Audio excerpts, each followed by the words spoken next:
सबसे महत्वपूर्ण समिति थी जो 29 अगस्त 1947 को बनी ड्राफ्टिंग कमेटी थी, प्रारूप समिति थी, ठीक है। और इसके अध्यक्ष सर्वसम्मति से डॉक्टर बाबा साहब भीमराव अंबेडकर को इसका अध्यक्ष बनाया गया।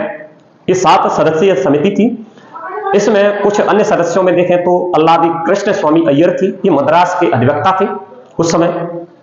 इसी प्रकार अपन देखें तो कन्हैयालाल माणिकलाल मुंशी थे, और कन्हैयालाल माणिकलाल मुंशी जिसे के एम मुंशी कहते थे, है ना, ये गुजरात और हिंदी को जानने वाले वकील थे, एक अच्छे अधिवक्ता थे। और 1942 में जब भारत छोड़ो आंदोलन हुआ तो इन्होंने भाग नहीं लिया, ठीक है। सैयद मोहम्मद सादुल्लाह थे, ये असम में जो मुस्लिम लीग के साथ थे, राजनीतिज्ञ थे, ठीक है। इसी प्रकार अपन देखें तो एम माधवराव थे, ये बी एल मित्र ने जब जो है समिति से इस्तीफा दे दिया तो एम माधवराव को जो है इसमें नियुक्त किया गया। ये मैसूर के दीवान थे, यानी उस समय प्रधानमंत्री थे।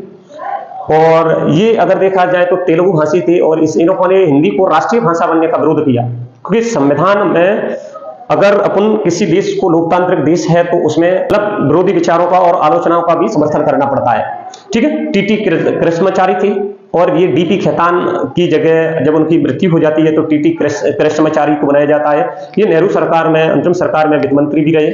और इसके साथ लास्ट में अगर देखा जाए तो गोपाल स्वामी अयंगर थे, ये बी.आर. राव से पहले जम्मू कश्मीर के प्रधानमंत्री रहे, ठीक है। इस प्रकार ये 6 सदस्य थे, और इन 6 सदस्यों के साथ डॉक्टर बाबा साहब भीमराव अंबेडकर इस समिति के प्रारूप समिति के अध्यक्ष थे। और इस प्रकार ये 7 सदस्यीय समिति थी। क्वेश्चन आता है इसमें से, क्वेश्चन बहुत सारे बनते हैं कि भाई प्रारूप समिति किसका गठन कब हुआ, तो 29 अगस्त 1947 में। कितने सदस्य थे? 7 सदस्यीय समिति थी। कौन अध्यक्ष था इसका? डॉक्टर बाबा साहब भीमराव अंबेडकर थे, ठीक है।